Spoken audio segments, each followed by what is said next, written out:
Our next question will come from Mayank.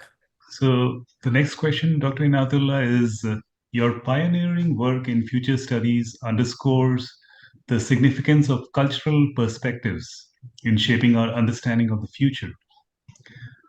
How do you integrate cultural insights and neo-humanistic viewpoints into your foresight methodologies? So the method we use is called causal layered analysis or CLA, causal layered analysis or CLA. So the notion is reality as we know it has layers. If you know Sri Sarkar's work, there's COSAS.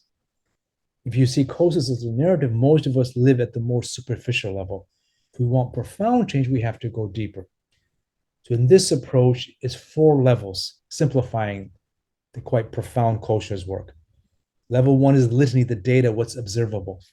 Level two is the system, the ecosystem, the cybernetic system, the infrastructure system. Level three is culture, worldview, identity. Level four is the unconscious story. Once you can access that, then you can make the profound change. For a WHO project in Mongolia, we were looking at the future of health. And they said, well, the litany is more and more incidence of gastric cancer. Why? Well, because we're eating junk. We're we're not taxing junk food. We're eating just what's available. Why? Level three, we've gone from a socialist framework, market closed, to a capitalist framework, market open. There's more choices, but the choices are still being constrained by the capitalist economy. What's the metaphor? The metaphor was it doesn't matter if you're eating a carrot or from the can, it's your personal choice. And they said that view of the personal choice in this system leads to more gastric cancer.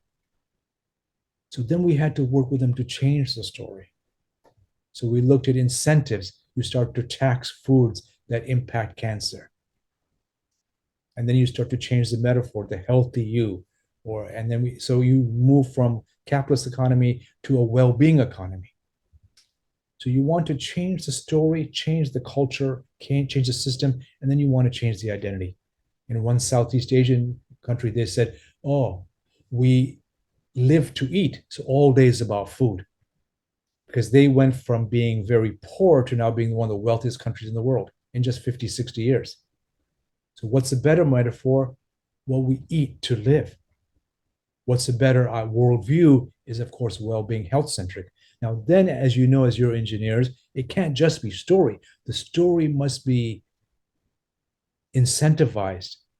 So you tax sugar, or you tax oil, or you tax white rice, and then you encourage plant-based foods. You encourage home gardens.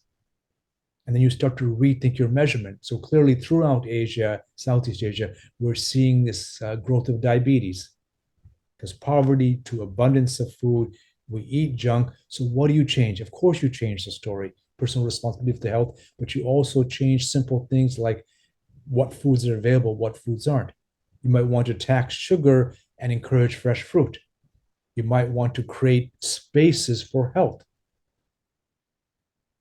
So this is where city planners, mayors, prime ministers can do a lot. We saw in Australia in 1994, they took a very risky strategy to say, okay, we're going to uh, change how we see smoking. And that cost a few $100 million in terms of making smoking something wrong, something difficult to access. And then they estimated 10 years later, they had saved over $2 billion in terms of hospital costs. So futures thinking is you have a prevention, you know you want a different vision of the future, then you have to change. The change occurs at all levels. A new story about health and a new system of incentives and disincentives to ensure people take up the new idea.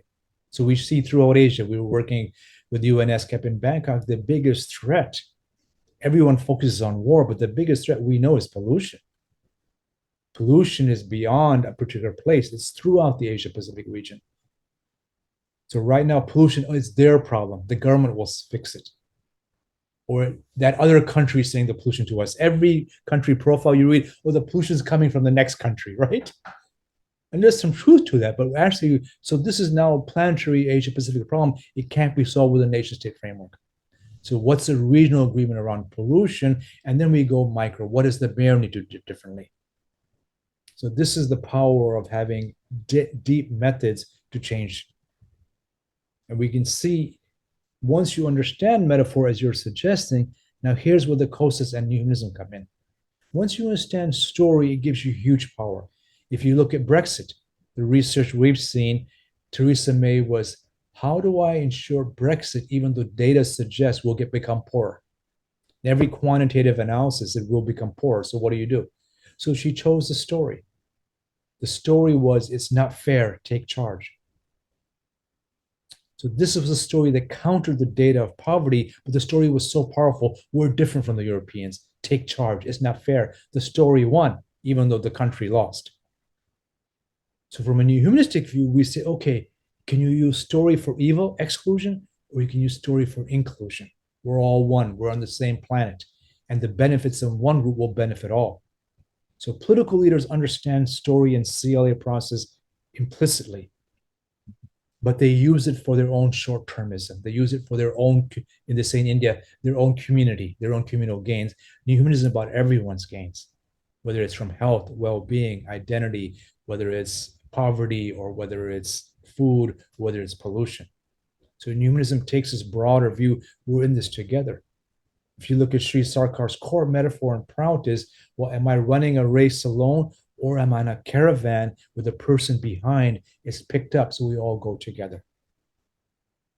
To do that, we have to have at the systemic level a global wealth cap. Yes, we should create more wealth through production, through new ideas. Yes, yes, yes. But there has to be a cap so that wealth flows very quickly. As again, Sri Sarkar said, money is flowing, it's moving, it's rapid, it's accelerating, the system keeps on going. So in each one of us, we say, what's the story that leads to greater neo-humanism versus the story where I win, but everyone loses? And that's the challenge every person faces, every prime minister faces.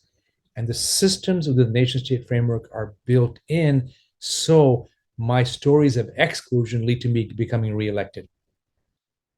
I remember 10, 15 years ago, the head of the European Parliament says, we know what the right thing to do on climate change is. We know what the right thing to do. None of us believe we can get re-elected on doing the right thing. So that's a systemic effort. Okay, thank you so much. That was really illuminating.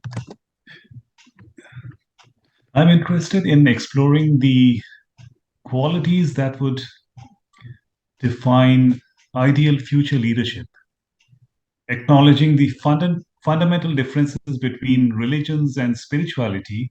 Do you see spirituality playing a significant role in shaping future leadership?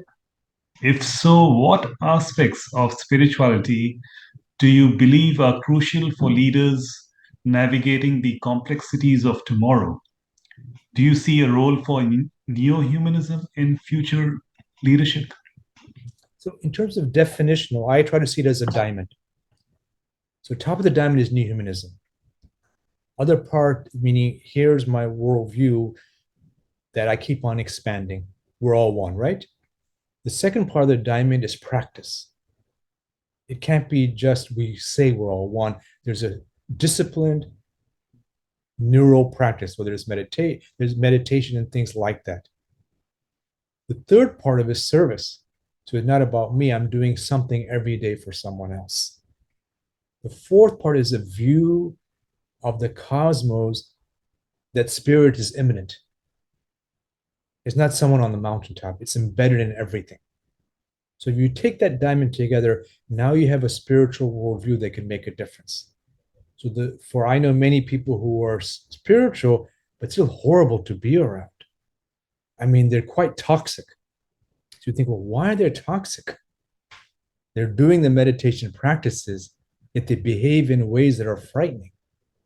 So, okay, so my understanding is they don't have all the parts of the diamond. They got the practice part, their minds are really strong, but they don't have any humanistic inclusion, and they don't have the notion of service. Something's missing. So spirituality is, of course, a necessary factor, but it's not a sufficient factor. The sufficient factor is the practice in humanism and seva service. So for leaders, that's the part they need to embed. So leader is future-oriented, has these different qualities. At the same time, I'm very clear, if you go back to CLA, merely changing the worldview, how I see spiritual leadership, the metaphor, someone who guides through giving, isn't enough. So again, if you go to Proud, here's the rules. Once you become the prime minister, you sign a contract. It's a 6-year contract. You go away from the contract, you get impeached. It's a legal contract with the citizens, not you say 5 things to get elected, then you let I do what I want, the world change. No, this is a legally enforceable contract. So there's a story which must be incentivized through a system. The system is the contract with the leader. And there has to be independent judiciary. So spiritual leaderships often in political conversations become people above everything. And of course, we love them. We really appreciate they have a broader view. But I think, again, what Sri Sarkar talked about, the neo-Magna Carta. Spiritual leadership is not enough. You have to have structures, rules, and principles that bind them. So I think that's the brilliance of the system of governance where you have 3 parts. The executive who leads, the parliament who includes, and the judiciary who judges and evaluates. Has this person gone beyond the bounds? They must be independent. So spiritual leadership with this neo-humanism, with spiritual practice, with the notion of the transcendental being immanent in everything we do, not outside of the cosmos, but within the cosmos. In fact, as the cosmos. So I know I work with, especially when I was working with Melbourne Business School, really every year, 30 to 40 CEOs or CFOs, and you could see their huge struggles in terms of their own personal journeys as the world changed. Highly effective, highly powerful, very profound people, but suddenly they were in a situation where they were stuck. And so then we do the inner work. Are you doing inner practice? Are you doing mindfulness? Are you doing CBT? I know one leader, he said he was uncomfortable now in meetings because the rules of diversity challenged him. So he has one ethnicity, one gender, and everything was changing. So I said, describe to me what that means as a story. He said, a story, I'm a winning tennis player, but I'm only good at playing on clay courts. Now when I enter a meeting, I never know, is it clay? Is it grass? Is it hard court? So, you need new skills. He goes, yes. The person who can play on many courts, meaning greater emotional intelligence, greater global intelligence, understanding other cultures, diversity. And I said, great. And this is back to your neo-humanistic question. Where do you want to be in 20, 30 years? The futures issue. He said, well, I became a CEO not just for the money, not just for the competition, but because the fun of the game, the rally, the mindfulness of the moment. So then he became clear, in 20 years, I want to be the coach. I want to go back to just being in the moment. So this is the translation of heavy ideals into something one can do Monday morning. Very good. Thank you.